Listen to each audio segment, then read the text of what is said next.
Hey guys, it's Payne. I'm really excited to introduce a brand new show to Bet the Board that combines sports and alternative investing, the very first of its kind. Sports betting and collectibles converging is inevitable. Let me tell you why. Sports cards and memorabilia are another way to get money into the market and do it without limit restrictions or the substantial hold you're accustomed to with sports betting. Whether you collected cards as a kid and are looking to get back into the hobby, this podcast is for you. If you've been collecting cards for years, this podcast will make you think and operate more efficiently. Are you in real estate? The parallels to investing in sports cards and memorabilia are uncanny. You're on Wall Street. Well, listen close. The best sports cards have outperformed the S&P 500 by 6x since 2013. And during the 2008 market crash, sports cards held up better than the S&P 500. Bet the Board, in conjunction with PWCC, presents CardBoard Chat, an entertaining, sophisticated, and informative podcast that combines sports, analytics, betting, cards, and memorabilia. Without further ado, this is CardBoard Chat with Jesse Craig, a leading figure in the collectible space, and me, Payne. So we're doing this podcast because there's a clear crossover in sports betting and cards. But you texted me on Sunday asking me about the Houston Texans and why that line was so high against the Dallas Cowboys. And there'd been some people clamoring from the card world that they wanted on our gambling podcast to create a segment called Average Joe's Pick of the Week, where we would debate why that pick was bad or good. It hasn't happened yet, but talk to me about why you liked the Houston Texans yesterday. Well, I mean, first of all, it sounds like a great idea, and I actually think you should implement that at some point. But yeah, look, I've read some things and some articles about NFL games where the spreads are over 10, they're double-digit spreads, and you know there's a lot of data there. And historically, I believe it was in the high 50 percentile of those times that the underdog won the bet. And so, with that spread being 17, I looked at it and said, "Holy crap! Like the Cowboys aren't that great, in my opinion." And the Texans, while they are terrible, I figured they would get up for that game. And I just looked at it and thought, man, that seems like a fairly high percentage chance to win versus, you know, as the underdog versus, taking the, over? They have to win by 18. That's a big spread in a professional NFL game. It is. So the first positive was Lovie Smith smartly went to Davis Mills again, who is clearly better than Kyle Allen. We have him about 2.5 points better to the spread than Kyle Allen. And then you have, it's kind of that playing big brother approach, right? The Texans versus Cowboys, and state rivalry. These are professionals, and you leak it into the locker room that this is the largest spread of the entire season, and so there's a little bit of a motivational angle there. One interesting point about that game: it opened 17.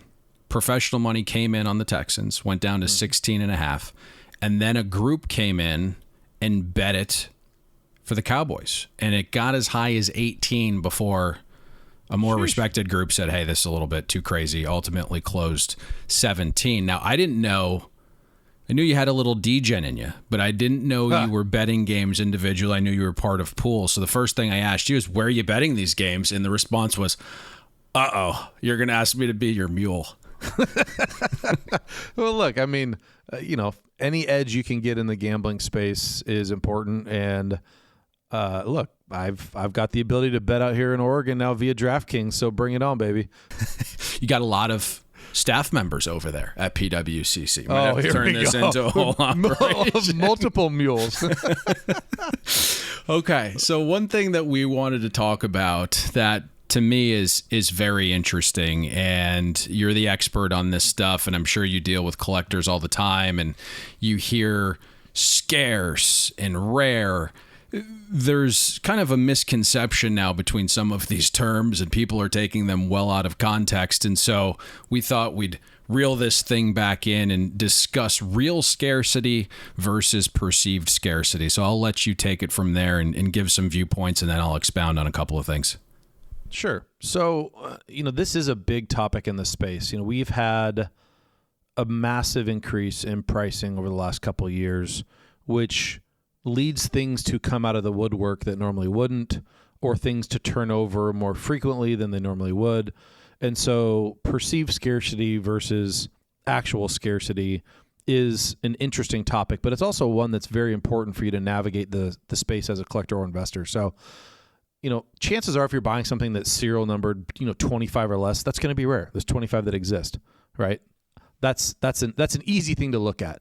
But you can see items like, I'll use the National Treasures Mahomes 2017, his rookie, out of 5, the black variation, okay? There's 5 that exist on the planet, and this is a monster card. It's a 6-figure card. The crazy thing about this card has sold 7 times in the last 2 years. 7 times for a card out of 5. Yep. That is absolutely wild. So the perceived scarcity of this card is much less than the reality that there's only 5 in the world.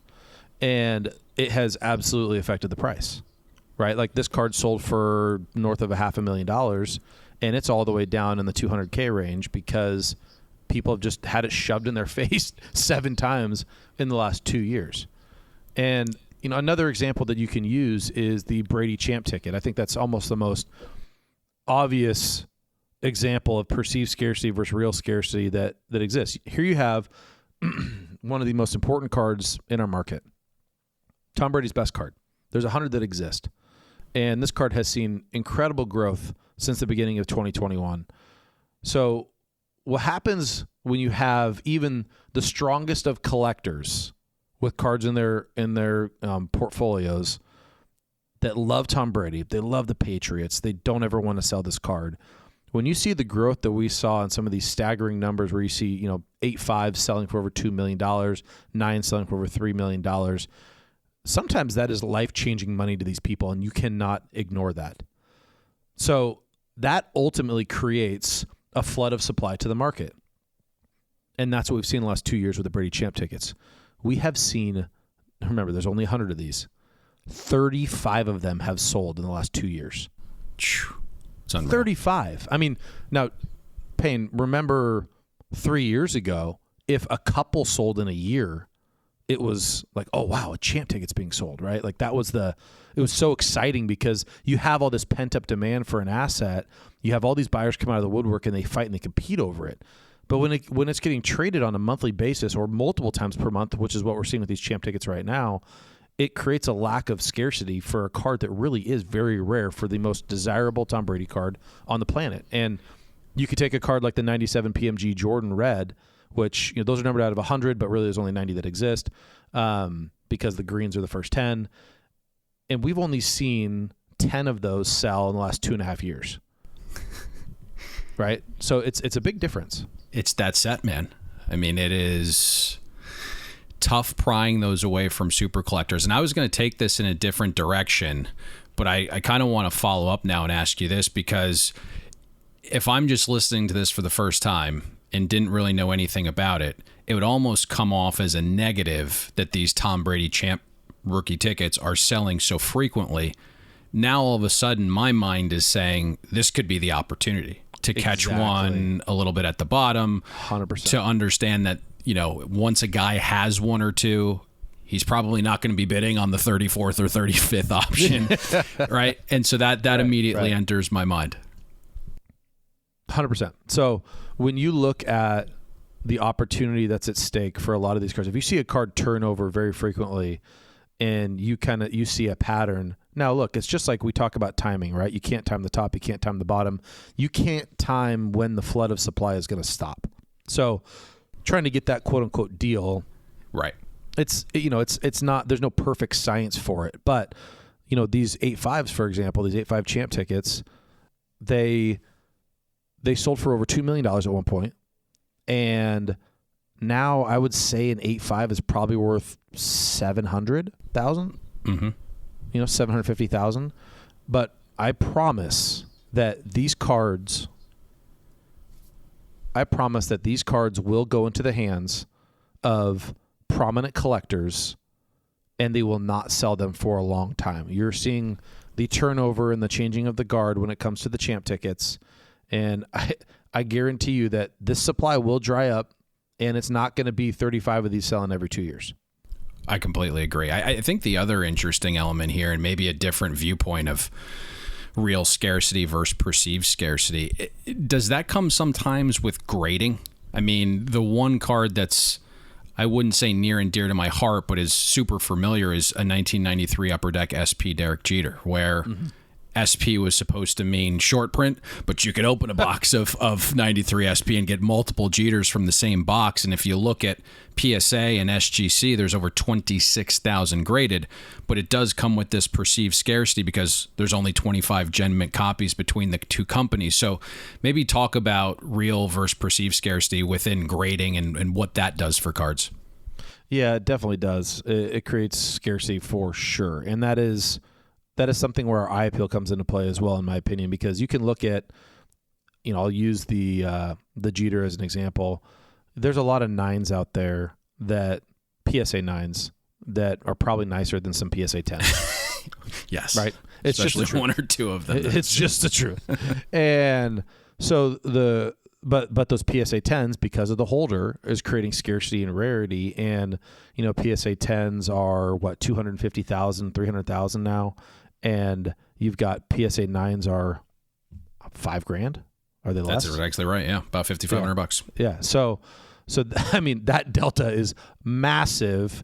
And when you actually broke it down and you looked at the cards individually, I think you can make an argument that, some of the 9s are nicer than some of the 10s. So yes, grading does create scarcity. It does add value.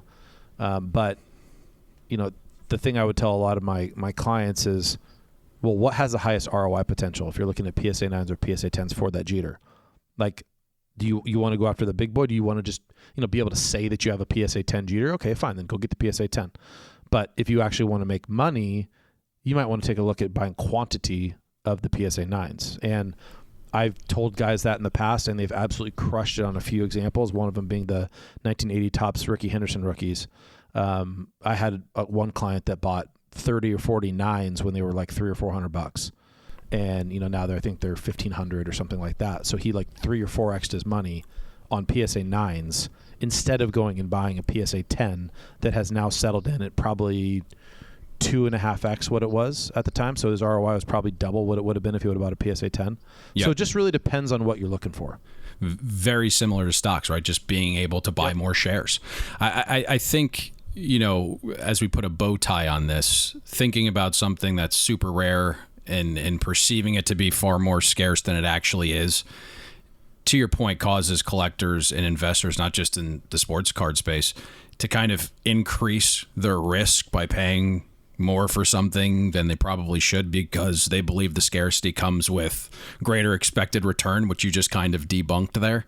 And it's true if the item is actually scarce, but you can get caught holding the bag if you're not accurately identifying some of these assets. And I think the one card that we've constantly talked about and the one set that we've mentioned numerous times is that 1997 Metal Universe PMG set, whether it's the red or the green. Even with 90 copies in the red, to your point, just 10 sold in the last 2 years, just kind of tells you what that set means to basketball collectors. Yep. Internationally, domestically, critically important set. And, those collectors just have a tough time letting it go because they know if they do let it go, this market keeps going up. Chances are they might not be able to afford one again. So instead of capitalizing on the uptick, they don't care about the money. They just want to own the card, so they have it in their collection because they absolutely love it. Another card that people just seem to want to own is going to lead us into our next segment called It's Time. Let's go, let's go, let's go. It's time, folks. That's right. We're going to discuss undervalued and overvalued cards, or maybe even some memorabilia assets, potentially some players. Is it time to buy, sell, or hold on to these assets or players? We'll give you some opinions and back it up. So when you sent over the card that you're going to let our audience know is a little bit overvalued, I had to do a double take, almost fell out of the computer chair. We're looking at the 1952 Topps Mickey Mantle. I can't even say it out loud that it's on this overvalued list. You're going to give us your best Stephen A. Smith hot take impression here. Talk to us a little bit about why you think the 1952 Topps Mickey Mantle is overvalued at this point. Look, we're due for a hot take in this podcast. So here's my hot take.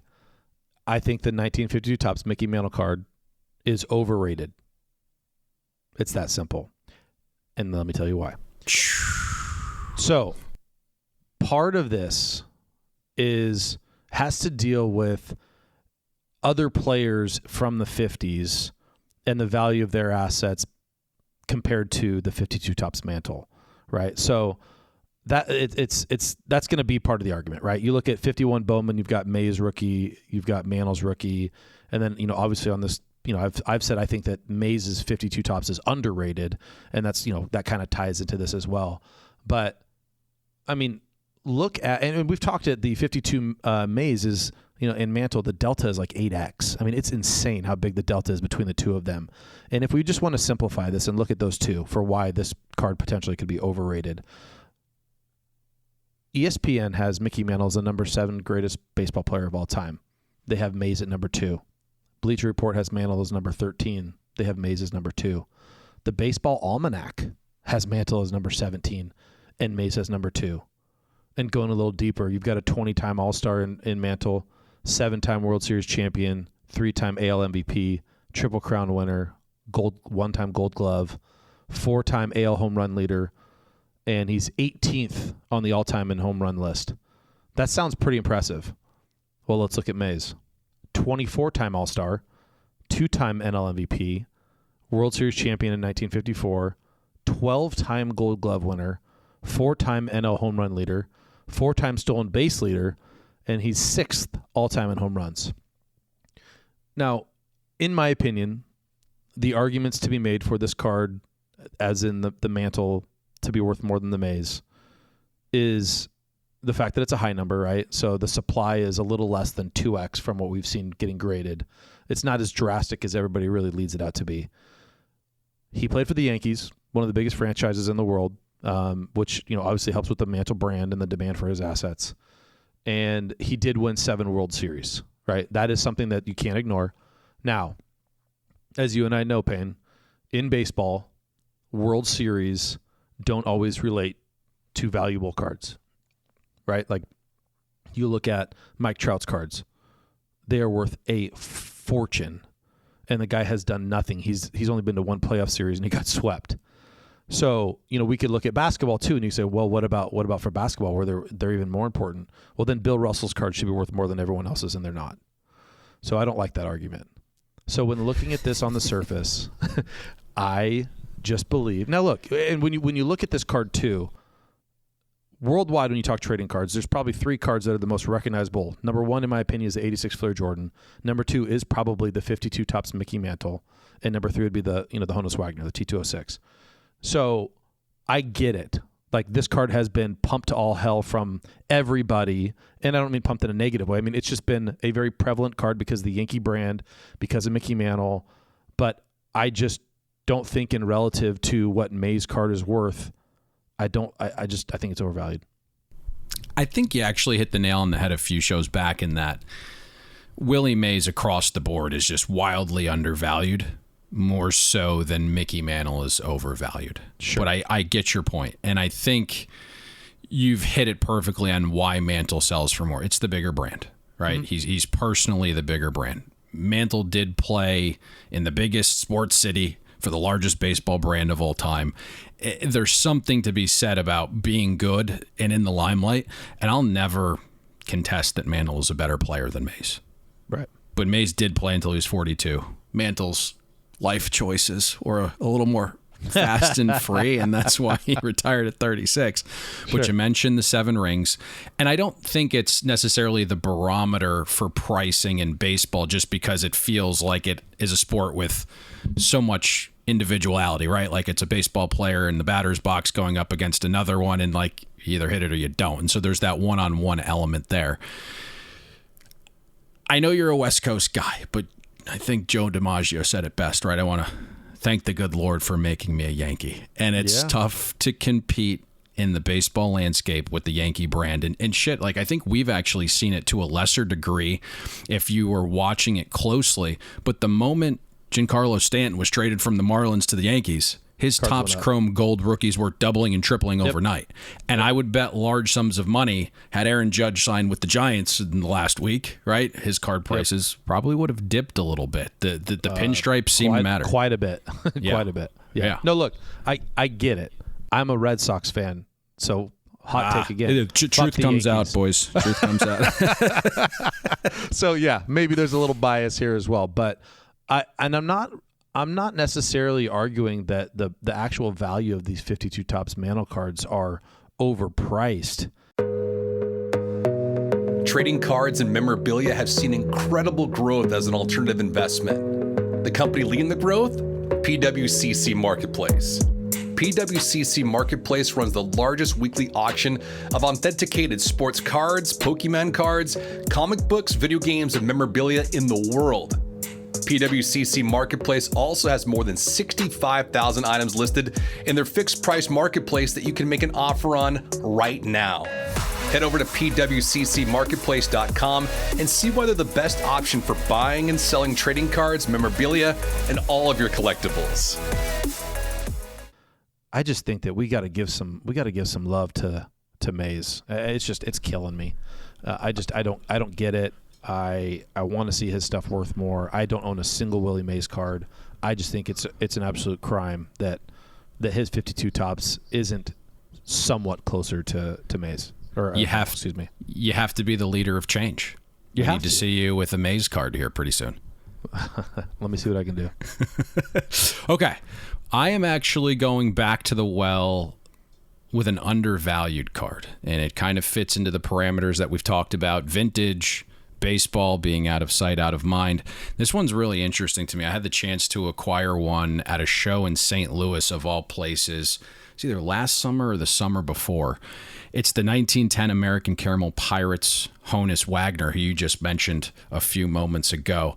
If you look at this card, between PSA and SGC combined, only 146 total copies ever graded. We know both companies' backlogs have shrunk or are non-existent at this point, so there's not going to be any of these funny surprises where suddenly like 10% of the population is going to appear and be unearthed here. So when I look at this one, it's the E92 set within American Caramel for 1910. So this was specifically an 11-card set created to honor the 1909 Pittsburgh Pirates for winning the World Series. And I think what's really appealing about this specific card and why I actually made an investment myself is it has the look and the feel of the T206 Honus Wagner, right? The pose is very similar. The design of the card is similar. The T206, anybody that's passionate about sports knows what that card looks like. They've probably seen an article talking about record sale prices over the last 12 to 18 months where an SGC sold for $6.7 million. Then there was a recent private sale for over $7 million. And to me, that's why the 1910 American Caramel Honus Wagner is wildly undervalued. I get that there's only 50 or 60 copies produced of the T206, but the 1910 American Caramel was also short printed. 99.99% of the people that want a Honus Wagner card or have a passion for vintage but can't afford the T206 Wagner, like this is the little brother card. This is the sibling card. This is the poor version, okay? And when you look at some of the data here and some of the sales prices, right? In 2021, an SGC4 of this card sold for $14,000. A few months later, the T206 and an SGC3 goes for $6.7 million. So the gap is just far too large for the American Caramel not to be undervalued. And I think anytime you have that correlation, right, and the T206 does become available, it's rarely going to not set a new record. And so I think the American Caramel at some level or some percentage has to kind of fall in line there continually as the T206 sets new records. I just think this has a large upside. And once people kind of understand what it is, understand how rare it is, understand of, the qualities that it has to the T206, people are going to start gravitating to that a little bit more. It wouldn't shock me if that's going to be a riser here in the next 12 to 24 months. Yeah, first of all, this is a fantastic pick, so kudos. I did, before I knew this card was rare, but I didn't realize how rare it actually was until I started doing a deep dive for the segment. And I'm not going to lie, I kind of looked online and saw if any were available to buy. I mean, this feels like the T206 Wagner, to the extent that I just can't imagine you buying the card and then going to resell it a few years down the road and losing money on it. Right? Like, because nobody, the tale is that nobody's ever lost money selling a T206 Wagner. Well, I don't know with how scarce this is. I don't know how you could lose money. The demand's always going to be there for this card. And, from an education perspective, as that keeps, getting poured. I mean, I'm a guy that's an expert in the space, and I didn't realize that there were less than 150 copies that were graded by SGC and PSA. I didn't realize it was that rare. So that was a little bit eye-opening to me. And the fact that, doing my math, I kind of estimate that a T206 Wagner is about 150x in price from this card. No, seriously, that's how drastic it. I mean, it's wild. So it's one of those cards that if you see at the auction block, you just step up and you buy it. I wouldn't have said that about this card before we started the show, but I don't know how you could potentially lose money on this card. I mean, don't be stupid, but two guys listen to this and they just go completely crazy, and the card goes up to $200,000 overnight. No, but yeah, then SGC 2 sold a month ago for $23,000. Okay, wow. And an SGC 2 Wagner right now, in my opinion, would probably sell for about $4 million. So if that doesn't show you the delta difference between these two cards, but the scarcity is something that you can't ignore. And you're right, it does have the look and feel that a T206 Wagner has to it, just different color, right? It's like the blue versus the kind of orange. But this is just a fantastic card, and this might be my favorite pick you've ever had in Undervalued. Wow, I like that. I didn't get much feedback before the show, but I appreciate that. Now all of a sudden I wish I didn't divulge this because I want to go find another copy now, and it feels like there's going to be an increase in price the next one comes to the auction block. Pick a number, any number, whatever it may be. We got a number inside, but we want a magic number. All right, this is where we're going to pick a few big cards that enter in an auction over the next couple of days, and we're going to try and guess how much they sell for in advance. Throw out a number. We got one too. Okay, this is the segment that everyone seems to love. They clamor for. There's been some battles. Some have gone my way. Some have gone Jesse's way. He's catching up.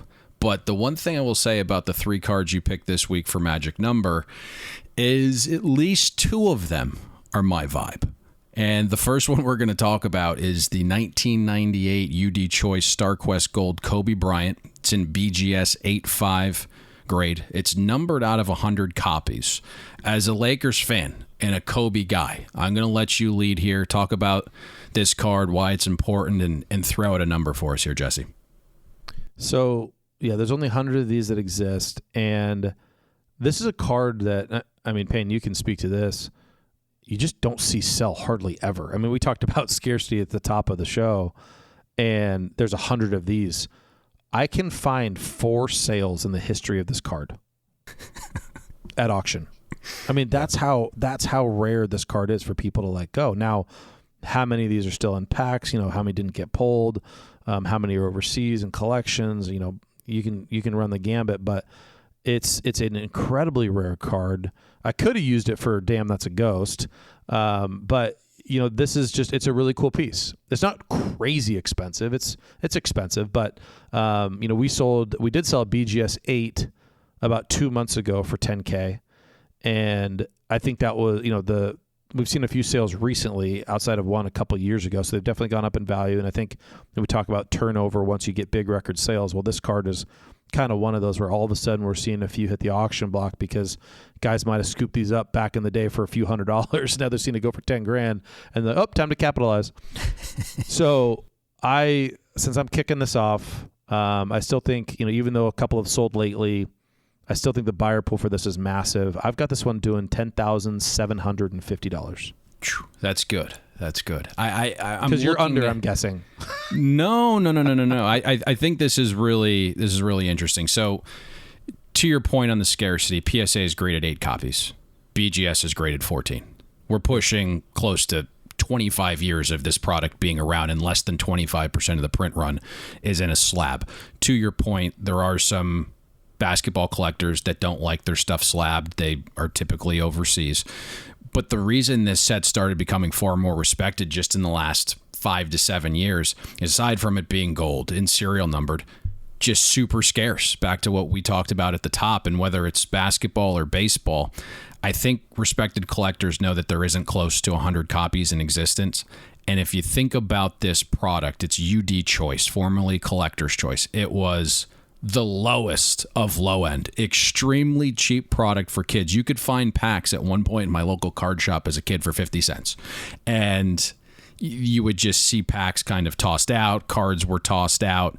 No one really knew what some of these meant back then, and they were just real needles in the haystack. But why there isn't close to 100 copies is just a lot of these boxes would get tossed. They would just go for so cheap. I mean, this past summer, we're talking, this is a basketball card, but the equivalent in baseball, which is $19.99 UD Choice, I ordered like 10 boxes, Jesse. On average, shipped $32 a box. So, I mean, it's just such a cheap product. You're never going to hit one. It'd be a miracle shot, but that just goes to show you how rare these are. The real question is, did you rip them? I did. I ripped them all. Okay, good. Yeah, because they're that cheap. That's exactly why I ripped it. I was like, boy, if I just hit one of these, this is, So you mentioned some of the recent sales. A PSA 9 Kobe StarQuest Gold just sold for $14,000 last week. The BGS 8 copy you guys referenced, I believe it was at your shop for $10K back in October. You hate to say this, but BGS has started to lose some of its luster a little bit with these cards. I don't know why, but that's kind of what's transpiring here. I am lower than you. I'm actually at 9,400. Kobe's market is down about 25% over the last year. I think that kind of nestles me in right here around this price at 9,400. So that's where I'll go. I think we'll have a nice little gap there. Wouldn't shock me if it fell somewhere in between. Yeah, same. I do think, though, this card is so inherently rare that the holder and the grading company don't matter as much as they would otherwise on other cards. Yep, you're spot on. The holder and the grade on this next card is really interesting, and it's going to cause a price uptick here. It's the 1979 Topps Hockey Wayne Gretzky rookie in a PSA 8 near mint, but within that near mint grade, PWCC has assessed this as one of the top 5% of all PSA 8s, and it's extremely well centered. Registration is fantastic. And with this set, there's some edgeware that's common on both the tops and to a far greater extent the OPC version that are non-existent with this specific copy. Interesting conversation, right, that we've kind of broached before, Jesse, with vintage cards. A PSA 8 isn't the same as a PSA 8 in most instances. You can kind of look at them like snowflakes. You guys sold a PSA 8 copy about a week ago that went for $4,300. We've already exceeded that price on this copy, and there's 6 days left of bidding. Just to kind of further illustrate that point with the S Top 5 designation, I think you really have to treat this almost like a PSA 8.5. And there was an PSA 8.5 that sold about 13 months ago for $9K. I looked at both copies. This one's actually a little bit nicer. It's hockey season, so the sport is front and center.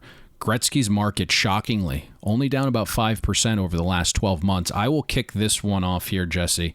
I'm going to go with 8,400 on this one. My feeling is you're going to be a little bit lower than me. Okay. So this is probably the nicest PSA 8 that I've ever seen for this card. Yep. It's gorgeous. And why it's, I don't know if we're missing something that we haven't looked at it like with a loop that these graders do, but I'm surprised it's not an 8.5, and I think it had an outside shot at a 9 as well, just to be completely frank. It's a gorgeous copy. It's almost dead centered.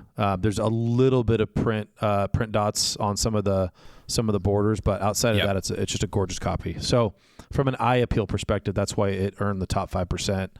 And I really do love this card. I would rather own this card than the majority of PSA 9s that I see, which go for between 30 and 40K depending on condition. Yep. And like you mentioned, we sold an 8 recently for mid 4s. I'm actually higher than you on this one. I think this one's going to surprise us a little bit because, like you mentioned, Gretzky's market isn't down very much when, cards overall have seen a downtick. I'm at 10,200. I think it's going to surprise us. Wow. I could see that. Yeah. I mean, that copy, the PSA 8.5 did, I think, 9,000 after BP. So it would not shock me that I could be a little bit low here.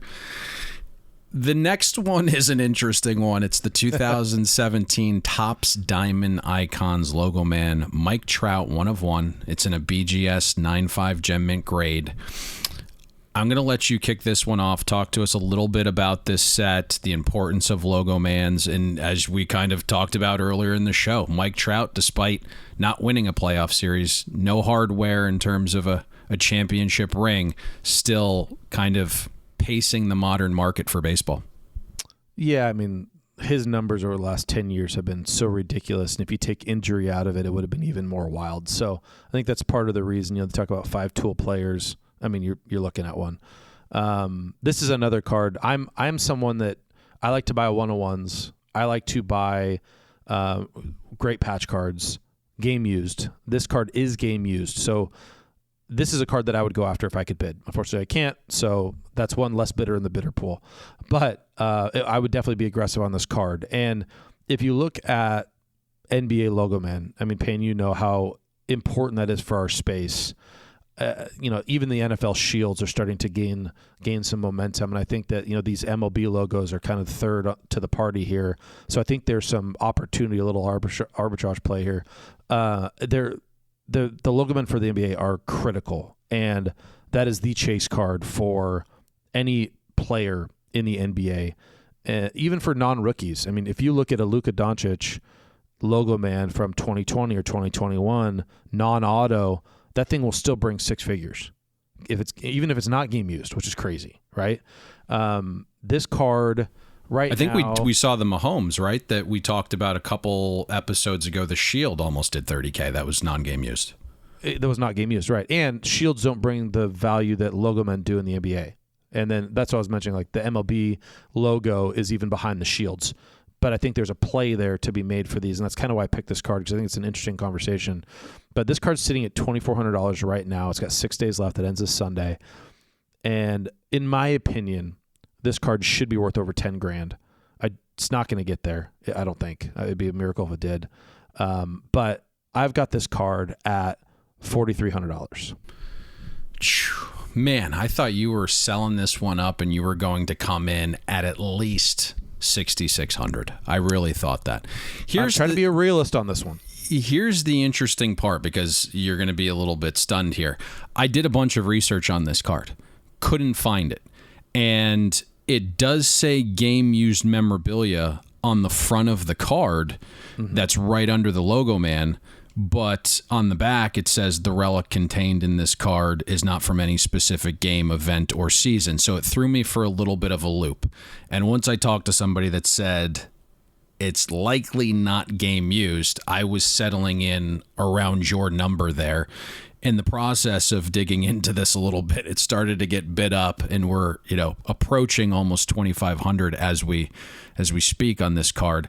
I think it has the ability, and I hate coming in above you on this one, but I am going to just come in a touch above you. I'm going to be at 4,800 on this.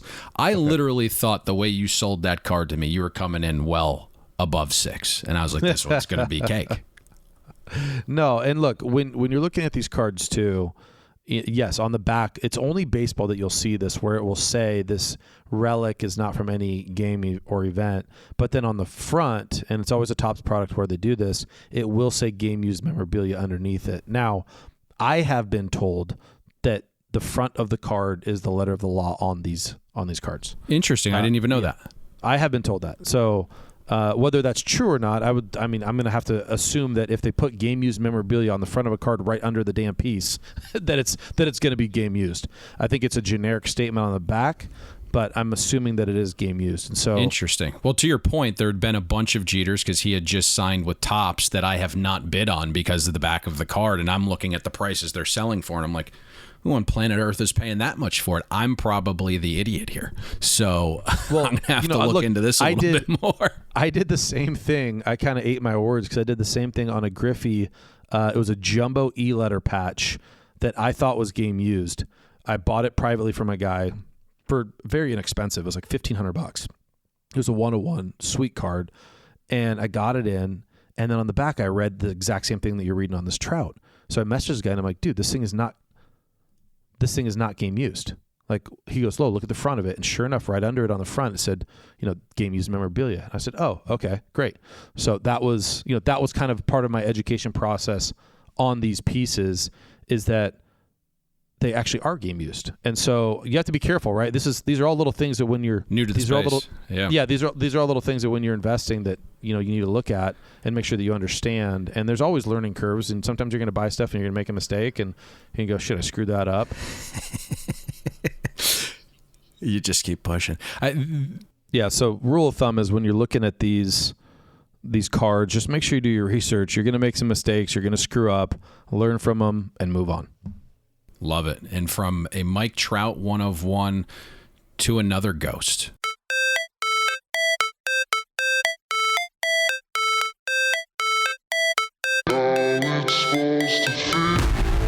Damn, that's a ghost.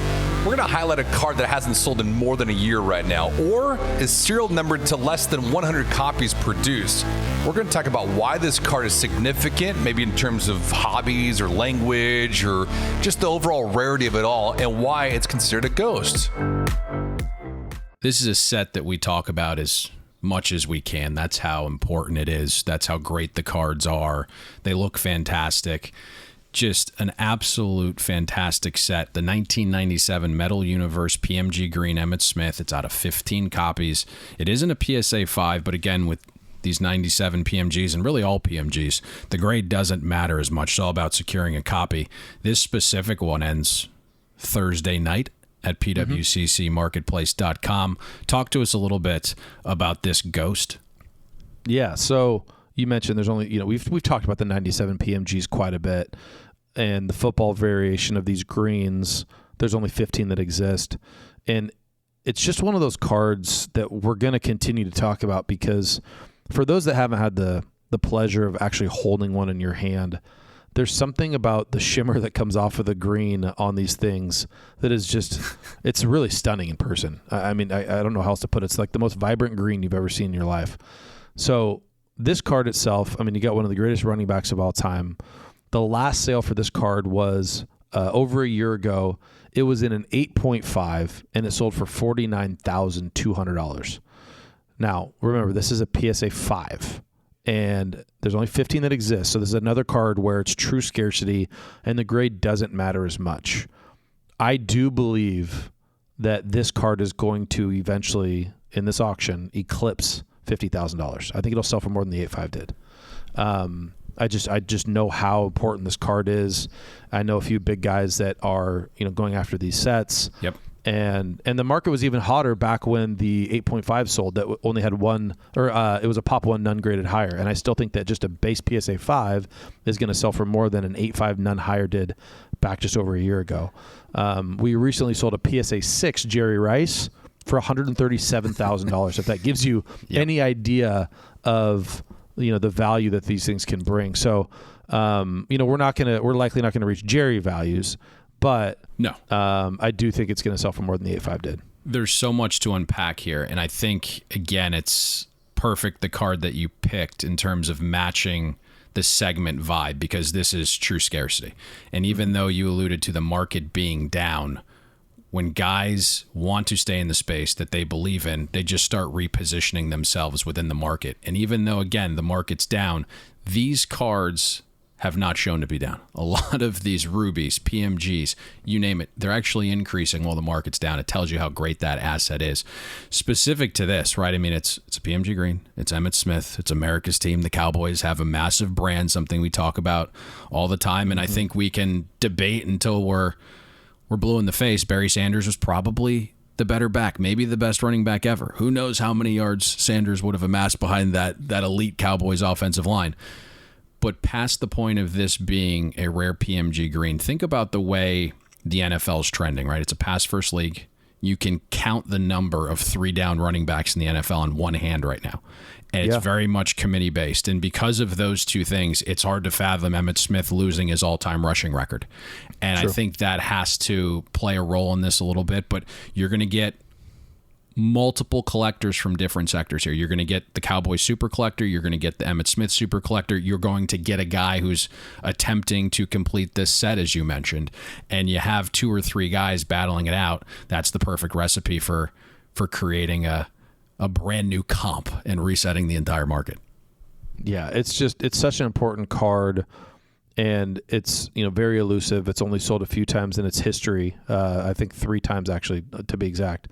And so people know if they don't bid on this card, if they don't go after it, they may not see one for 5 years, 10 years, right? Yeah. Like when is the next one going to pop up? How many of the 15 that exist have actually made it to the grading companies? That's one thing I didn't research going into this, but I can only imagine it's 5 or 6 have been graded. I can't imagine it's much more than that. Usually it's half of the supply or less has been graded. The thought process behind cards like this is go get it when you have a chance. And so ultimately why these all-time prices get set is it only takes 1 or 2 guys saying to themselves, within reason, what is the most I'm willing to bid on this card? And when 2 guys throw that bid price in, it ultimately sets a record, which I think we'll have here. So we doing this or are we doing that? You tell me and we'll tell you. We're going to compare 2 cards right now with similar value that are completely different. Let me give you an example. Let's just say for argument's sake, you have a vintage Mickey Mantle baseball card worth $30,000. But you also have a modern day Joe Burrow rookie card worth $30,000. Which one would you rather have and why? You tell us, we're going to tell you right now. One of the better segments that I think are on this show, it's a little underrated, but I love breaking down 2 cards that are complete opposites and figuring out which one we like just a little bit better. It's tough when you're talking about some of the mega stars that you've picked out for us this week. We're looking at a 2001 SPX Albert Pujols rookie auto, serial number to 1,500 copies. It's got an on-card autograph. It's in pristine BGS 10 condition. And the alternative here, a 1998 Fleer electrifying Michael Jordan PSA 10 insert that is just breathtaking. Talk to us about these 2 cards, Jesse, and then let us know which one you'd rather have. Yeah, so I picked these this week because I thought it would be difficult on you. That was the genesis behind it. Last week was going to be tough on me. This week I thought it would be tough joy. on you. I appreciate you making things tough on me. So, looking at the Pujols, for example, this copy in a BGS 10 sold for $3,840 about a week ago. There are 149 PSA 10s. The card's numbered out of 1,500, and there's only 15 BGS 10s. And PSA 10s have actually been selling for about $6,000, but one hasn't sold in the past few months, so I'm curious if one hit the open auction block, what it would bring right now. And rule of thumb is that BGS 10s are, call it 1.5 to double a PSA 10 depending on the card. But this one's selling for $3,840 is kind of interesting and making me look at this card pretty closely. So that's going to factor into my decision. But the second card is a 98 Fleer electrifying Jordan PSA 10. Again, last week this card sold for $4,200, so a little bit more than the Pujols, but it's an iconic card from the 90s. It's just, like you mentioned, you say breathtaking. It really is. It's got gold to it. It looks like the electrifying card that it is.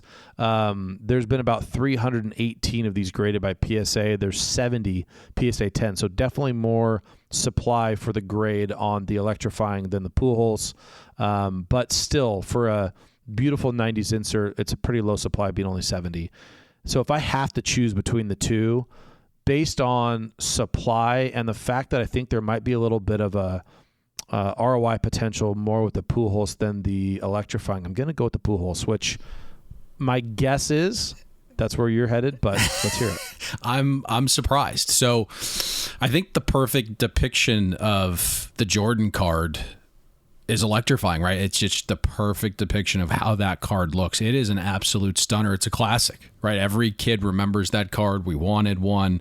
We had to own it. It's just so aesthetically pleasing, and just depending on the right amount of light, which angle it's at, it is beautiful. But to your point, it's not overly rare.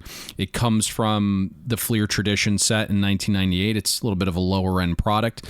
There were 10 players in this electrifying set. The pack odds were 1 in 72. So theoretically, you take about 720 packs to land the Jordan. These are condition sensitive, and you alluded to only 70 copies being deemed worthy of PSA 10 status. But I actually own the Albert Pujols card, so I have to go with that one. It's, to me, action shot, on-card auto, serial numbered. It's condition sensitive with some dark blue borders. The other thing that's very important with these cards is some of the autos have some bubbling within them based upon the Sharpie he used. So that can cause a little bit of an uptick, a little bit of a premium if you get one without bubbling. They're actually more prevalent with bubbling than without. So those do cause a little bit of an uptick. But you just talk about Pujols' brand. It's not anywhere near Michael Jordan, so I think it will shock some people that we're both gravitating towards this specific card, but he's reached the milestones that only one other man has. 3,000 hits, 700 home runs. There's only 15 pristine copies. And there's a little bit of an intrigue to this because I know a lot of people will listen to these cards that we're breaking down and then try to go buy some boxes. I know you've done that in the past. So to save you some money, this card wasn't actually in 2001 SPX. So it was released in 2001 Upper Deck Rookie Update. So those are the boxes you would want to gravitate towards if you're attempting to pull one of these Pujols rookie autos. When you look at the spectrum of the autographs for Pujols' rookie year, certainly the Bowman Chrome Refractor to 500 copies is one that we've talked about in this podcast. That would be the pinnacle. But this certainly slots in, I would say, of the normal base rookies that aren't just, true scarce that you just can't find or get your hands on, or that only super collectors would know. This would probably, in my mind, be one of his top 5 rookie auto cards that are prevalent. And so I think for that reason, the long-term upside is there, as opposed to a 90s insert that, while looks beautiful, isn't one that a lot of the iconic 90s collectors are going out and getting, right? They're more focused on the rubies, the PMGs, things of that nature, and this isn't one that typically finds itself on their radar. Yeah, well, that leads into me taking the ROI play on the Pujols, right? From my love of each card, I would easily select the electrifying over the Pujols, but when I'm talking pure ROI, well, I see more upside on the Pujols, so that's why I went that route. Ditto. I completely agree. The Jordan is much better looking. There's no doubt really about that. Oh, it's not even close. All right, buddy. We're wrapping up episode 8 of Cardboard Chat. Anything you'd like to tell our loyal listeners on the way out? Just check out the premiere auction that closes this Thursday. It's a little bit, it's December, so people don't sell quite as much this month. We've got a little bit lighter premiere auction, 260 cards or so, but there's some really good stuff in there. So I would get in there. I'd take a look at it. Even if you're not going to buy, you can watch the auction close. Extended bidding can be exciting with all these bids flying in. So get in there and check it out. And then, hey, we're here if anybody needs anything. Link to PWCC's website is atop the description. Love chatting with you, Jesse. Episode 9 back next Tuesday. Make sure you follow Payne on Twitter at Payne Insider. Subscribe to Bet the Board and get notified when new episodes of Cardboard Chat air on Tuesdays. And be sure to stop by pwccmarketplace.com for all your collecting needs.